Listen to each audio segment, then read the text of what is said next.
नमस्कार, आपका स्वागत है हमारे चैनल ना खाओ से दोस्ती पर।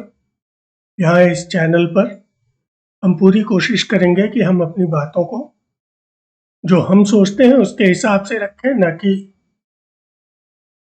इस हिसाब से कि ये किस पार्टी को या किस देश को या किस धर्म के हिसाब से। हम इनमें से किसी भी चीज़ का ध्यान नहीं रखना चाहते।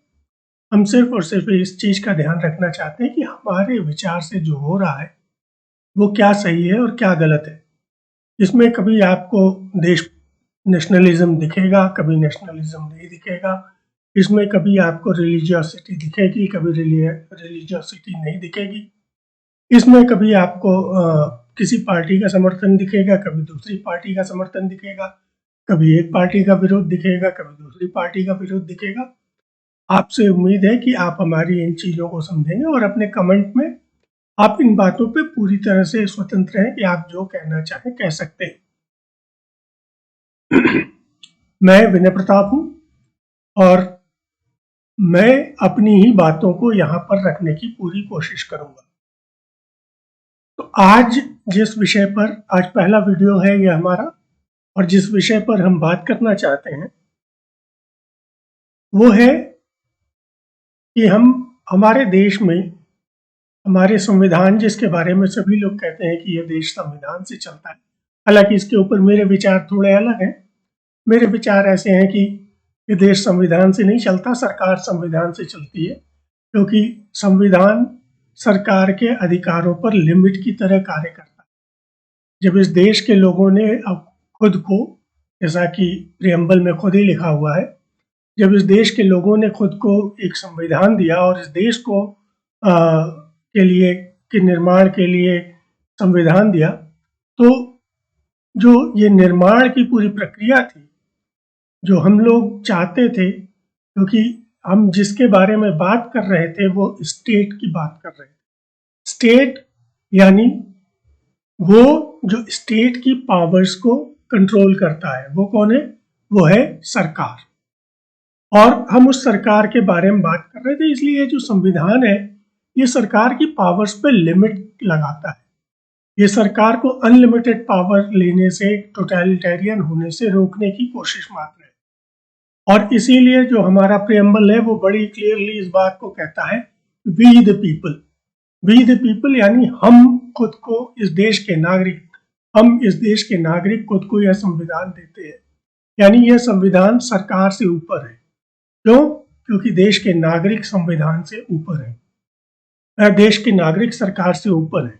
और इस देश के नागरिकों ने संविधान खुद को दिया है, यानी ये जो संविधान है इस देश के नागरिकों को सर्व करने के लिए बना है। और इस देश के नागरिकों को इस संविधान के थ्रू सर्व कौन करता है? देश की सरकार। इसलिए ये बहुत जरूरी है जानना कि ये संविधान आखिर करता क्या है। ये संविधान सरकार को उसके काम करने के तरीकों के बारे में बताता है।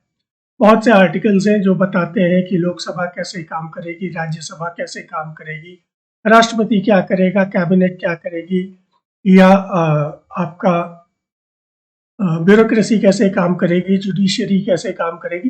ये सभी चीजें उसमें बहुत क्लियरली मेंशन है।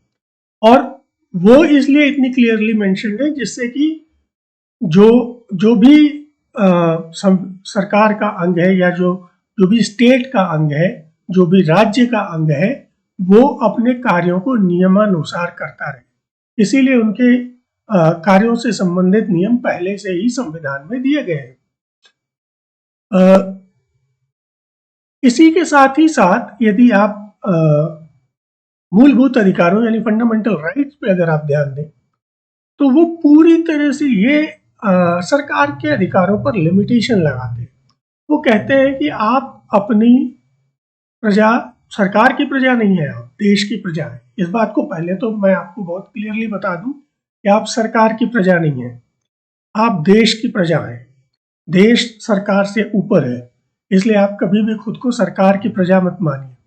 सरकार सिर्फ और सिर्फ आपकी सेवा के लिए देश संविधान द्वारा प्रदत्त एक संस्था मात्र है, इससे ऊपर वो कुछ भी नहीं है। लेकिन सरकारों ने, चूंकि सरकारों ने अपने संख्या बल के भरोसे, जो कि वो लोकसभा और राज्यसभा में रखती थी, उन्होंने इस संविधान को, जो एक बहुत ही पवित्र, तो मैं शब्द नहीं प्रयोग करना चाहूँगा, क्योंकि पवित्र शब्द थोड़ा सा धार्मिक है और उसे धर्म से ही रिलेट रखा जाए तो ज़्यादा बेहतर है। मैं कहूँगा कि एक बहुत महत्वपूर्ण डॉक्यूमेंट को, एक अत्यंत ही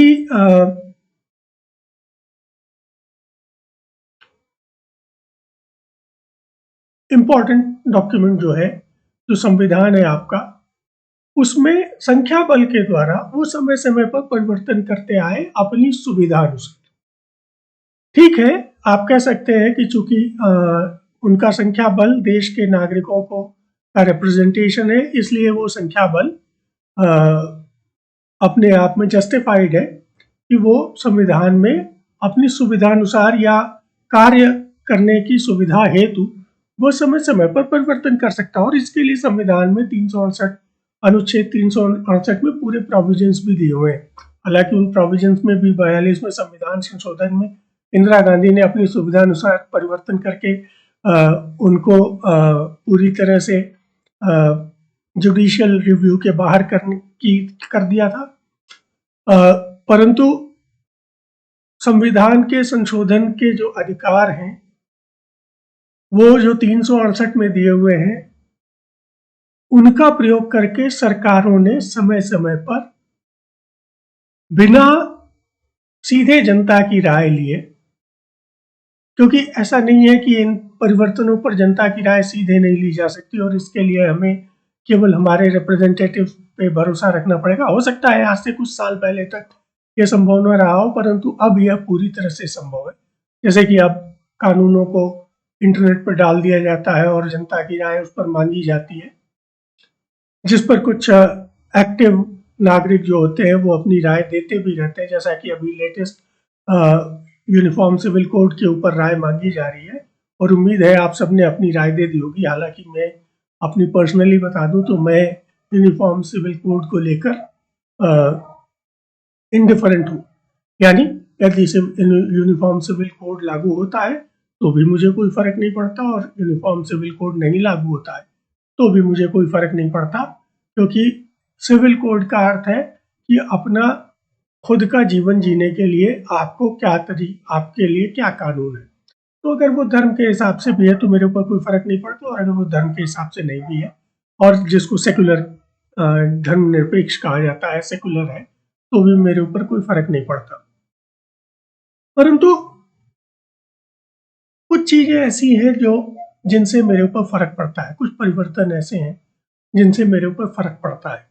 वो परिवर्तन है जैसे प्रेम्बल में जो चेंज किया गया, जो आपकी प्रस्तावना में, संविधान की प्रस्तावना में भी चेंज किया गया, जिसको कि आपके उच्चतम न्यायालय ने कहा है कि यह संविधान का अभिन्न अंग है और इसमें परिवर्तन नहीं किया जा सकता। हालांकि इसमें परिवर्तन 42वें संविधान संशोधन में श्रीमती इंदिरा गांधी ने बड़ी आसानी से कर दिया, सुप्रीम कोर्ट के निर्णय के विरोध के बावजूद, लेकिन कर दिया उन्होंने। केशवानंद भारती केस में सुप्रीम कोर्ट ने प्रेम्बल में चेंज के को मना किया था, परंतु शायद किया था, लेकिन इंदिरा गांधी ने 42वें संविधान संशोधन में इसमें परिवर्तन कर दिया। अब ये जो परिवर्तन है और इसी तरह से पहले ही संविधान संशोधन में जवाहरलाल नेहरू जी ने आपके कई और ख़ास तौर से आपके बोलने की स्वतंत्रता को, यानी फ्रीडम ऑफ स्पीच को लिमिट कर दिया था या रिस्ट्रिक्ट कर दिया था। उस पर भी फिर कभी बात करेंगे, क्योंकि वो अभी एक बहुत महत्वपूर्ण विषय है। परंतु आज हम जिन विषयों पे बात करेंगे, या जनता गवर्नमेंट ने, जनता पार्टी की सरकार ने एक संविधान संशोधन करके आपके प्रॉपर्टी राइट को फंडामेंटल राइट से बदलकर कॉन्स्टिट्यूशनल राइट में कर दिया था। फंडामेंटल राइट यानी वो राइट जो आपको संविधान प्रदत्त अधिकार नहीं है, जो आपका नेचुरल नैसर्गिक अधिकार है, जिस पर आपका संविधान भी रोक नहीं लगा सकता। वो जो नैसर्गिक अधिकार हैं जिन पर आपका संविधान यानी आपकी सरकार जो संविधान के अनुसार कार्य करती है वो भी रोक नहीं लगा सकती, उसको उन्होंने कॉन्स्टिट्यूशनल राइट कर दिया। तो वो भी जनता सरकार ने कर दिया। या राजीव गांधी जिन्होंने पंचायत राज के लिए संविधान संशोधन किया, या मोदी जी जिन्होंने अभी कुछ दिनों पहले एक जीएसटी के लिए संविधान संशोधन किया और राज्यों से उनके कर संबंधित कानून बनाने के पूरे अधिकार को छीन लिया, जो कि देश के फेडरल स्ट्रक्चर के पूरी तरह से खिलाफ है। परंतु पता नहीं क्यों किसी ने इस पर बात नहीं की। परंतु दिक्कत यह है कि इंदिरा गांधी ने 42वें संशोधन में यह भी 368 अनुच्छेद 368 में परिवर्तन करके यह भी सुनिश्चित कर दिया था कि किसी भी संविधान संशोधन को किसी भी कोर्ट में चैलेंज नहीं किया जा सकता। आज हम जो पहली बात कर रहे हैं, पहले दिन जो पहली बात कर रहे हैं, वो है जो हमारी प्रस्तावना में परिवर्तन हुआ। प्रस्तावना में ज्यादा बड़े परिवर्तन नहीं हुए, सिर्फ 2 परिवर्तन हुए जो मेरे हिसाब से बहुत बड़े परिवर्तन है। देखिए, जो आपका जो देश के संविधान की पुरानी प्रस्तावना है, वो कहती है, We the people of India, having solemnly resolved to constitute India into a sovereign democratic republic and to secure to all its citizens justice, social, economic and political, liberty of thought, expression, belief, faith and worship, equality of status and opportunity, and to promote among them all fraternity, assuring the dignity of the individual and the unity of the nation, in our Constituent Assembly, the 26th day of November 1949, do hereby adopt, enact and give to ourselves this Constitution. यानी इसमें जो important चीजें हैं वो ये कि sovereign Bharat एक sovereign राष्ट्र बनेगा जो कि डेमोक्रेटिक होगा और रिपब्लिकन नेचर होगा। डेमोक्रेटिक यहाँ पर जो अर्थ है वो बहुत सोवरेन आप सभी समझ रहे हैं। डेमोक्रेटिक यहाँ पर बहुत सिंपल सा अर्थ है कि जो सरकार का चयन होगा वो जनता से पूछकर होगा, यानी लोकतांत्रिक तरीकों से होगा। जो आप पार्लियामेंट्री डेमोक्रेसी समझ रहे हैं, वो पार्लियामेंट्री डेमोक्रेसी के लिए उन्होंने कहा कि जनता से पूछकर, यानी जनता की राय के अनुसार सरकार में परिवर्तन होगा। और रिपब्लिक है यानी राज्यों का समूह है। यहाँ राज्यों के पास भी कुछ अधिकार होंगे और ये फेडरल स्ट्रक्चर के लिए बहुत जरूरी है कि हमारा देश एक रिपब्लिक बने, जिसमें न्याय, आजादी, बराबरी और आपस में मेल भाव इसको प्रमोट करने की कोशिश हो। अब देखिए, इसमें अब आप नया प्रेम्बल देखिए।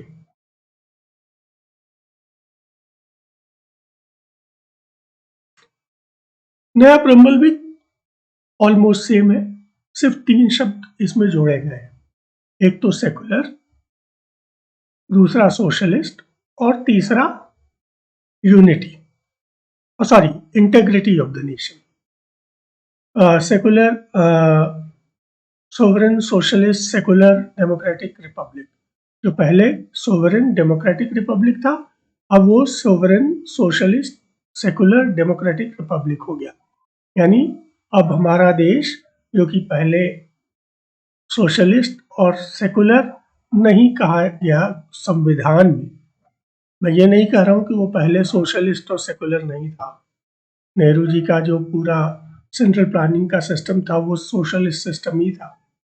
तो इसलिए मैं ये नहीं कह रहा हूँ कि पहले वो सोशलिस्ट या सेकुलर नहीं था, वो पहले भी सोशलिस्ट और सेकुलर था, लेकिन वो सब संविधान की प्रस्तावना में उन शब्दों का प्रयोग नहीं हुआ था और संविधान में इन दोनों शब्दों को कहीं भी परिभाषित भी नहीं किया गया है। इसलिए ये भी नहीं कहा जा सकता कि इन शब्दों के क्या अर्थ है, परंतु इन 2 शब्दों को जोड़ा गया और चूंकि ये परिभाषित नहीं है संविधान में, इसलिए इन शब्दों के बहुत ही वाइड रेंजिंग अर्थ लगाए जाते, बहुत ही वाइड रेंजिंग अर्थ लगा लिए जाते हैं। तीसरा इन्होंने फ्रैटर्निटी के बाद फ्रैटर्निटी में जोड़ा assuring the dignity of the individual and the unity and integrity of the nation. Integrity शब्द इन्होंने जोड़ा, जो कि इंदिरा गांधी ने अपने इमरजेंसी को सही ठहराने के लिए 42वें संविधान संशोधन में 1976 में, जबकि इमरजेंसी देश में लागू थी, उन्होंने इस इंटेग्रिटी शब्द को जोड़ा। परंतु मुझे इंटेग्रिटी शब्द से कोई प्रॉब्लम नहीं है, इंटेग्रिटी शब्द में कोई दिक्कत भी नहीं है। मुझे दिक्कत सिर्फ दो शब्दों से है, वो है नंबर 1 सोशलिस्ट और दूसरा सेकुलर। इन दो शब्दों से मेरी जो दिक्कत है वो मैं आपको बाद में बताऊंगा। पहले मैं आपको बताता हूं कि अंबेडकर जी ने इन दो शब्दों को जोड़ने से मना क्यों कर दिया था। हालांकि इन दो शब्दों पे काफी डिबेट्स हुई थी कॉन्स्टिट्यूएंट असेंबली में, परंतु अंबेडकर जी ने कहा कि नहीं, इन दो शब्दों को जोड़ने की कोई आवश्यकता है नहीं। क्यों, वो मैं आपको बता देता हूँ। तो सोशलिस्ट शब्द पे अंबेडकर जी ने कहा, it is perfectly possible today for the majority people to hold that the socialist organization of the society is better than the capitalist organization of the society. उन्होंने कहा कि आज की तारीख में लोग हो सकता है पूरी तरह से ऐसा सोचते हो कि जो सोसाइटी का सोशलिस्ट ऑर्गेनाइजेशन है वो कैपिटलिस्ट ऑर्गेनाइजेशन से बेहतर है। But it would be perfectly possible for thinking people to devise some other form of social organization which might be better than the socialist organization of today or of tomorrow. उनका हो सकता है कल को लोगों को लगे कि कोई और फॉर्म ऑफ सोसाइटी है जो कि सोशलिस्ट फॉर्म से बेहतर है।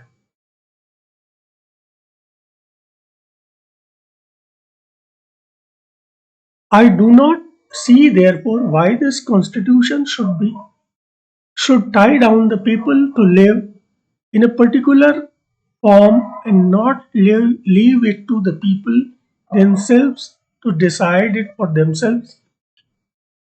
He had said his words had influenced the final decision to omit the two words. उन्होंने दो शब्दों को डिलीट करने के लिए, एक तो सोशलिस्ट के लिए उन्होंने कहा कि भाई आज की तारीख में हो सकता है कि लगता हो कि सोशलिस्टों की उस समय सोवियत संघ काफी अपने चरम पर था और उस समय, और नेहरू जी काफी सोवियत संघ से प्रभावित भी थे और बहुत से भारत के नेता सोवियत संघ से प्रभावित थे, इसलिए हो सकता है कि सबको लगता हो कि सोशलिस्ट तरीका ही सबसे अच्छा तरीका है। उन्होंने ये कहा, लेकिन उन्होंने कहा कि आप नहीं जानते हैं कि भविष्य में लोगों को कौन सा तरीका अच्छा लगेगा और हम लोगों को किसी एक खास तरीके से क्यों बांधे। लोगों को ये फ्रीडम होनी चाहिए कि वो जिस तरीके से रहना चाहे, आज जिस तरीके से रहना चाहते हैं उस तरीके से रहें और कल जिस तरीके से रहना चाहे उस तरीके से रहें। सोशलिस्ट वर्ड के लिए अंबेडकर जी ने ये कहा। फिर अंबेडकर जी ने सेकुलर वर्ड के लिए क्या कहा,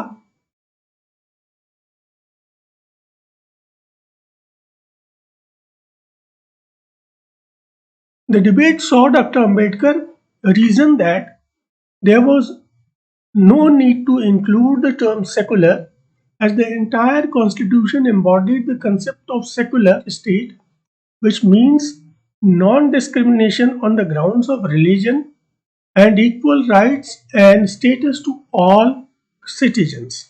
देखिए, जैसे अब मैं आपको दिखाता हूँ, उन्होंने बहुत साफ साफ कहा कि चूंकि कॉन्स्टिट्यूशन ऑलरेडी इक्वल राइट्स की बात कर रहा है और किसी डिस्क्रिमिनेशन की, धर्म के आधार पर डिस्क्रिमिनेशन की बात नहीं कर रहा है, तो जरूरत क्या है इस सेकुलर वर्ड को इसमें ऐड करने की। सेकुलर वर्ड को ऐड करने से कॉम्प्लिकेशंस ही बढ़ेंगे, दिक्कतें ही बढ़ेंगी। तो बेहतर है कि इस सेकुलर वर्ड को कॉन्स्टिट्यूशन में ना ऐड किया जाए। ये अंबेडकर जी का कहना था, क्योंकि उनका ये कहना था कि कॉन्स्टिट्यूशन में ऑलरेडी बराबरी की और नॉन डिस्क्रिमिनेशन की बात हो ही रही है, तो इसमें सेकुलर शब्द की कोई जरूरत नहीं है। ये बराबरी और नॉन डिस्क्रिमिनेशन की बात कहाँ से आई? आप अगर प्रस्तावना को देखें तो इसमें बड़ा साफ साफ लिखा हुआ है, justice, social, economic and political. Justice, social, economic and political, liberty of thought, expression, believe, faith and worship. ये इंपॉर्टेंट है, देखिए सेकुलर शब्द के लिए। equality of status and of opportunity, and to promote among them all fraternity, assuring the dignity of the individual and the unity of the nation. उन्होंने कहा कि ये ऑलरेडी सेकुलर प्रस्तावना है, ये ऑलरेडी सेकुलर संविधान है, इसमें सबके लिए है, इसमें कहीं भी धर्म के आधार पर कोई भी भेदभाव किया ही नहीं गया है, तो सेकुलर शब्द को जोड़ने का कोई कारण है ही नहीं। सोशलिस्ट शब्द के लिए उन्होंने जो कहा वो भी आप देख सकते हैं, justice, social, economic and political. यही तो है सोशलिज्म, यही तो है सोशलिज्म। जस्टिस होना चाहिए, social, economic and political. Socialism का जो सोवियत संघ का कंसेप्ट था वो था सोशलिज्म ऑफ द सोसाइटी। उनका एक पॉलिटिकल कंसेप्ट था सोशलिज्म का। हाँ? यहां पर जो सोशलिज्म का कंसेप्ट अंबेडकर जी के हिसाब से justice, social, economic and political and liberty of thought, expression, belief, faith and value, and equality of status and of opportunity। ये दो बड़े इंपॉर्टेंट है, जस्टिस एंड इक्वालिटी। जस्टिस और इक्वालिटी ये दोनों तो हैं, तो फिर सोशलिस्ट शब्द जोड़ने की जरूरत क्या थी? तो देखिए जरूरत क्यों थी? जरूरत थी क्योंकि इंदिरा जी को अपने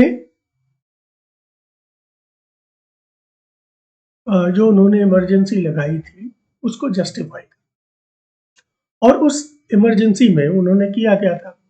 इमरजेंसी में हुआ ये था कि एक जो बहुत बड़ी दिक्कत हुई थी वो हुई थी नसबंदी के केसेस।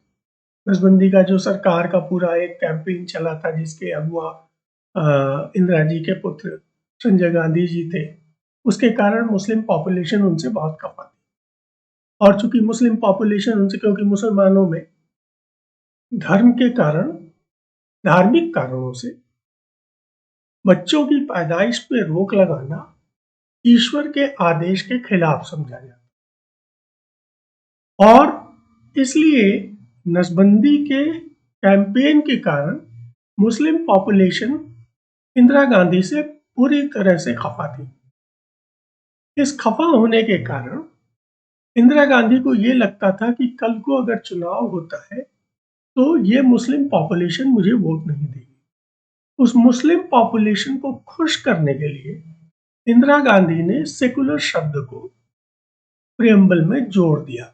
हालांकि इस सेकुलर शब्द को प्रियम्बल में जोड़ने के कारण बाकी के पूरे कॉन्स्टिट्यूशन में सेकुलरिज्म से संबंधित और कुछ भी नहीं जोड़ा गया। पूरे कॉन्स्टिट्यूशन में और कहीं भी सेकुलरिज्म से सबके संबंध में और कुछ भी नहीं जोड़ा गया, क्योंकि आपके कॉन्स्टिट्यूशन में सब कुछ बराबरी का ही था ही। धार्मिक आधार पर भेदभाव जैसी कोई पूरे कॉन्स्टिट्यूशन में बात ही नहीं थी। तो जब पूरे कॉन्स्टिट्यूशन में धार्मिक आधार पर भेदभाव की कोई बात ही नहीं थी तो इसको प्रियम्बल में जोड़ने की जरूरत क्या थी? तो आप ये कह सकते हैं कि ये मुसलमानों को खुश करने का एक तरीका मात्र था और इससे ज्यादा कुछ नहीं था। अच्छा, अब इसके बाद आता है सोशलिस्ट वर्ड। सोशलिस्ट वर्ड क्यों जोड़ा गया? क्योंकि सोशलिस्ट वर्ड गरीबों को खुश करने के लिए, जिससे कि गरीब उनको वोट दें 77 के चुनाव के लिए। क्योंकि इंदिरा गांधी को लगने लगा था कि जिस हिसाब से विरोध हो रहा है इस इमरजेंसी का, तो जल्दी चुनाव कराने पड़ेंगे हमें, और जब चुनाव कराएंगे तो हमें दो ही वोटिंग सर्कल्स हैं जिनके कारण हमें चुनाव में जीत मिल सकती है, एक तो मुसलमान और एक गरीब।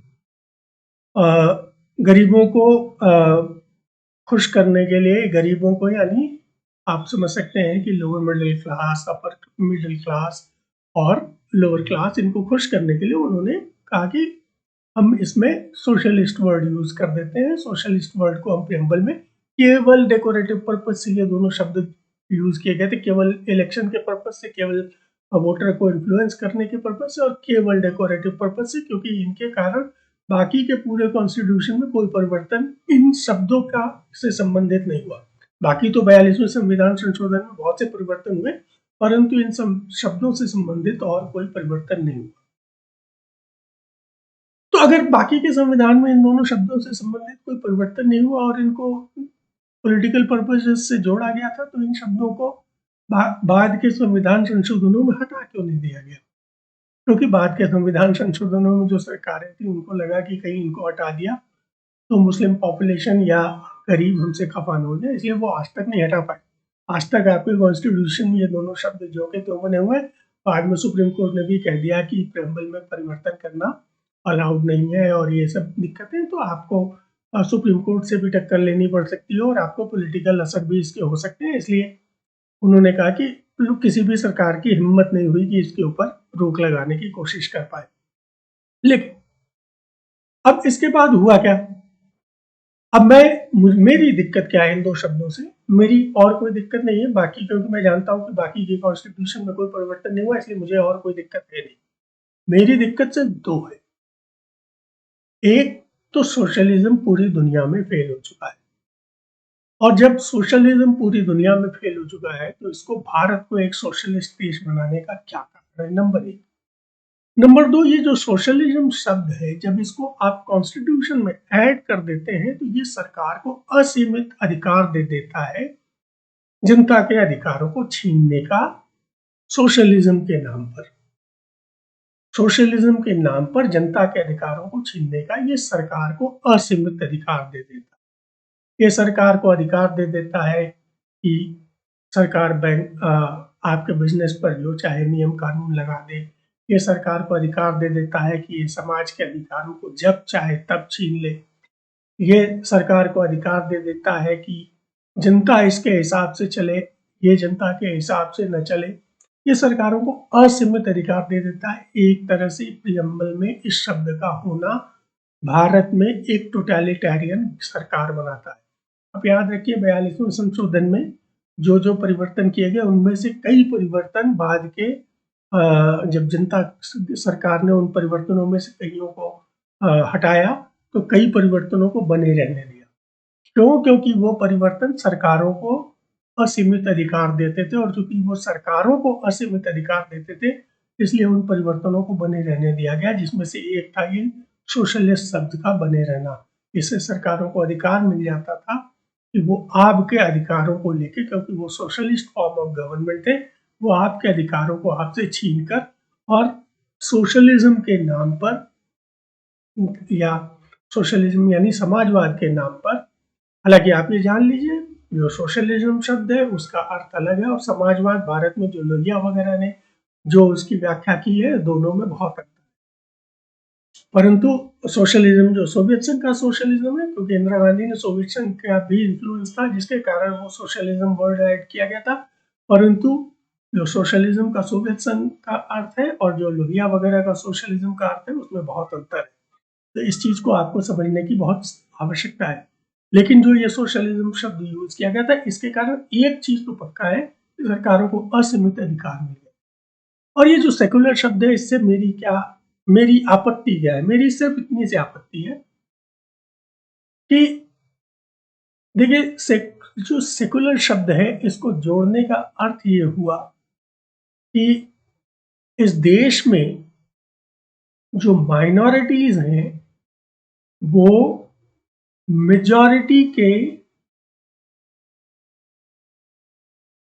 मर्सी पे है, और सरकार सेकुलर है इसलिए माइनॉरिटीज बेहतर तरीके से इस देश में रह पा रही है।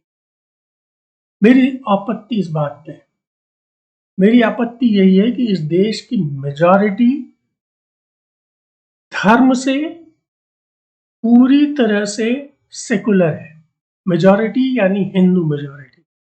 हिंदू मेजॉरिटी ने कभी भी, आप पूरा इतिहास हिंदू मेजॉरिटी का देख लीजिए, धर्म के आधार पर किसी भी धार्मिक ग्रुप के साथ, किसी भी धार्मिक संगठन के साथ हिंदू मेजॉरिटी ने कभी भी कोई भी भेदभाव नहीं किया। सेकुलरिज्म शब्द को संविधान में जोड़ना उस हिंदू मेजॉरिटी के ऊपर एक आरोप था कि वो हिंदू मेजॉरिटी देश की माइनॉरिटीज को दबाने की कोशिश कर रही है। आज की बात मैं नहीं कर रहा हूँ, आज की तारीख में आपके पॉलिटिकल विचार अलग हो सकते हैं।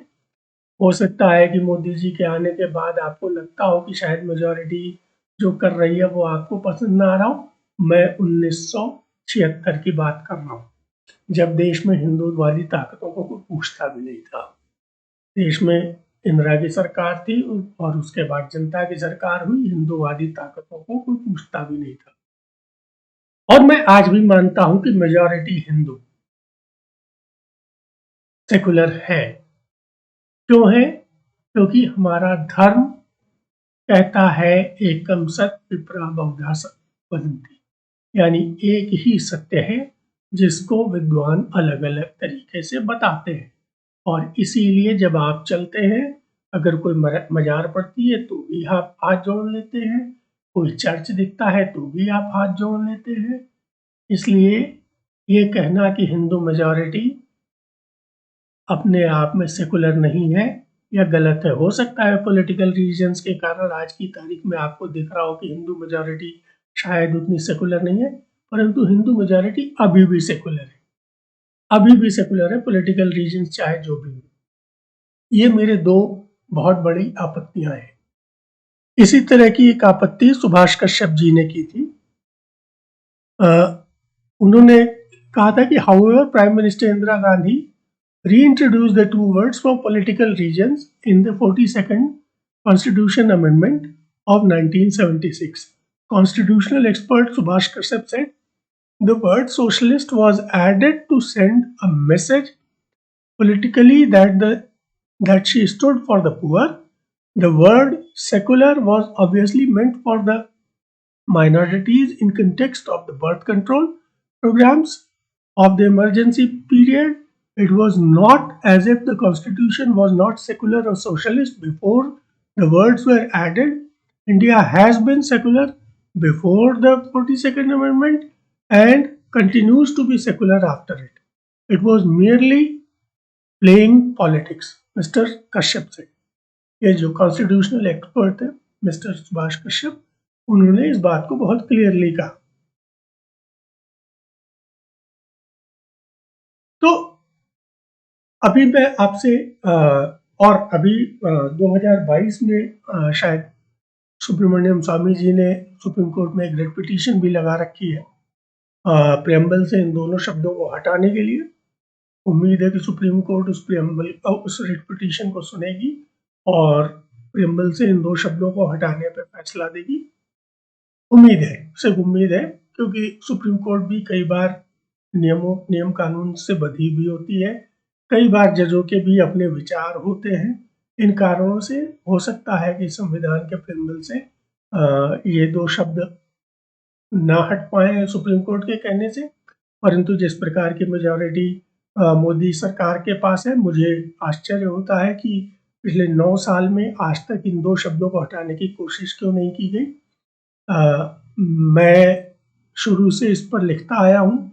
आप चाहे तो मेरे फेसबुक पेज पर जाकर इस चीज़ को चेक कर सकते हैं। मैं अक्सर इस पर लिखता रहता हूँ कि इन दो शब्दों से मेरी क्या आपत्ति है।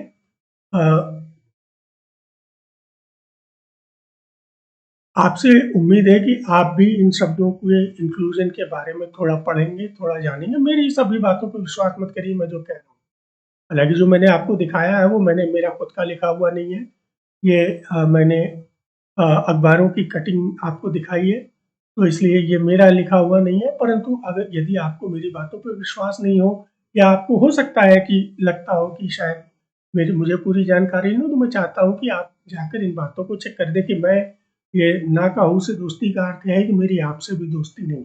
सीधी सी बात है कि मेरी आपसे भी दोस्ती नहीं, और इसीलिए मैं चाहता हूँ कि आप भी मुझसे भी दोस्ती न करें।